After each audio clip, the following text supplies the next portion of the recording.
Explanation flag of Veraguas. Explanation of the flag where we have the few links of Veraguas and the generals with reference to the flag.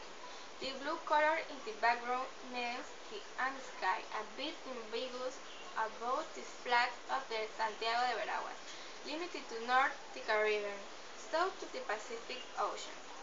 We do you say that the province is bathed with two seas, buried on the north the Caribbean Sea, south the Pacific Ocean.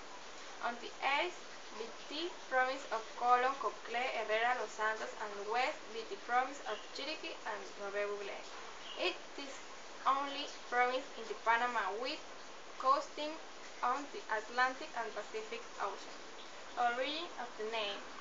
Coating is one to the province of Panama. Its capital is the city of Santiago de Veraguas, which in the terms of extension is similar to this of labor and population habitants. The word Veraguas could have several origins or meanings. Thank you.